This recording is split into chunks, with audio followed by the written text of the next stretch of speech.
The Toronto Blue Jays have just 20 games left of their regular season, and considering they will not be making playoffs this year, let's look ahead at the offseason. This Toronto Blue Jays offseason could go in so many different directions depending on how they deal with free agents and with trades, and honestly just the management overall, like who they're keeping, who they're firing. This could seriously determine not only what happens in 2025, but for years to come. With so much speculation, we have already started to see some rumors and reports surface about what people are anticipating the Toronto Blue Jays are actually going to do this offseason. And in today's video, we're going to break down those latest reports. Before we get into it, if you enjoy Blue Jays content and discussion, then I encourage you guys to go down and hit that subscribe button. We put so much time and effort into these videos, and it really does help out the channel. All right, folks, let's get into it. So the first thing that I want to talk about is the overall objective here of the Toronto Blue Jays in this offseason and then also in 2025. We've heard from Ross Atkins and the management that they want to try to be competitive in 2025. And even though we can't really take everything that Ross Atkins says at face value, it does look like some executives are starting to buy in on what he's saying. ESPN writes, "I think Toronto does aim to contend next year rather than rebuilding," an NL executive said. "Their rotation should be pretty solid with some key position players. The focus should be an overhaul of their bullpen, as well as maybe adding a big name free agent for some additional offense and, more importantly, defense. They're certainly in an interesting place though, where they can choose to start over or add pieces to compete." So it does look like people around the league are really starting to buy in on the fact that the Toronto Blue Jays will be buying in and trying to compete in 2025, which from a fan standpoint is definitely a good thing, right? Like, I want these guys to be good. I want them to be competitive.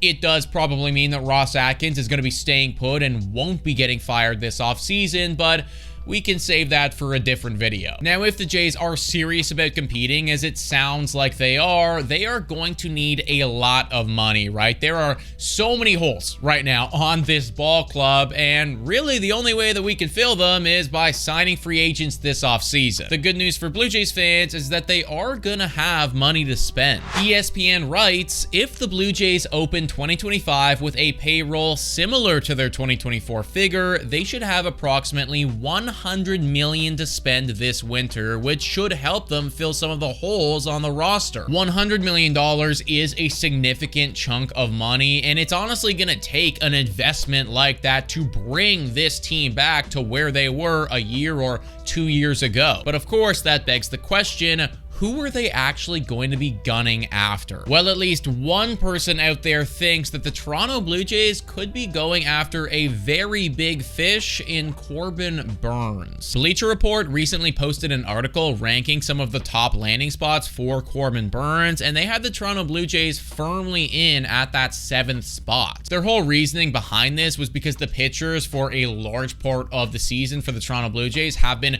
pretty mid, and then also the bullpen. I mean, the bullpen's just terrible, and you got to imagine bringing in somebody like Corbin Burns, even though he's not going to pitch out of the bullpen, if he goes 6 or 7 innings, should help the bullpen. So it does make sense from that standpoint. And Burns, for those who aren't aware, is playing incredible this year. He's got a 3.19 ERA. The whip is great. The innings are great. Just everything across the board is phenomenal with Corbin Burns. And I mean, this has been the story with this guy for years now. So obviously bringing him into the Toronto Blue Jays would be amazing, right? Like, this guy would step in and pretty much immediately become the ace for the team. But in complete transparency, folks, I just do not see them doing this. The Toronto Blue Jays, as it stands, already have so much money into that starting rotation in Barrios and in Gausman and in Chris Bassett, right? Like, they've just invested so much capital into these aging veteran starters, which is totally fine. Like, we love all those guys,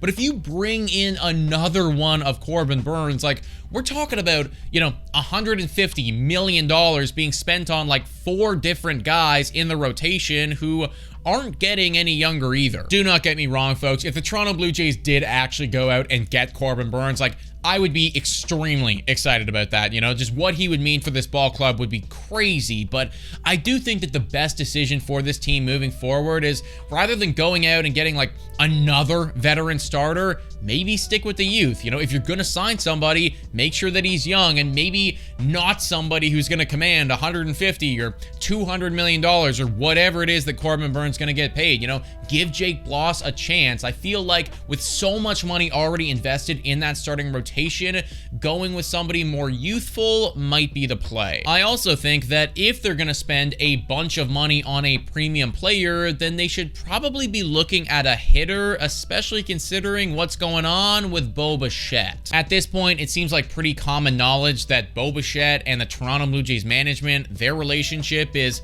a little fractured. You know, things are not going great right there, and with the season that Bo Bichette has had, just being injured and, you know, not performing great when he was on the field, we might need to do something about this. It is also looking like the Toronto Blue Jays still have serious interest in trading him away. Whoa, time for your daily BetWay Breather. A quick reminder that the best place to bet is on BetWay. Must be 19 years of age or older to play. In collaboration with iGaming Ontario, please bet responsibly. Now, back to the content. Mark Feinsand wrote in a recent article that an AL executive said, "I sense there is interest on their part to move Bo Bichette. Buying a guy out of his ARB years and not extending him further sends a message that either he or they have concern past the 6 years that they have him." At this point, folks, I would not be surprised at all if Bo Bichette is on a different team in 2025, but if the Toronto Blue Jays are serious about trading him, then you probably want to bring somebody else in to fill that spot. I love a lot of the young guys who are playing for this team right now, and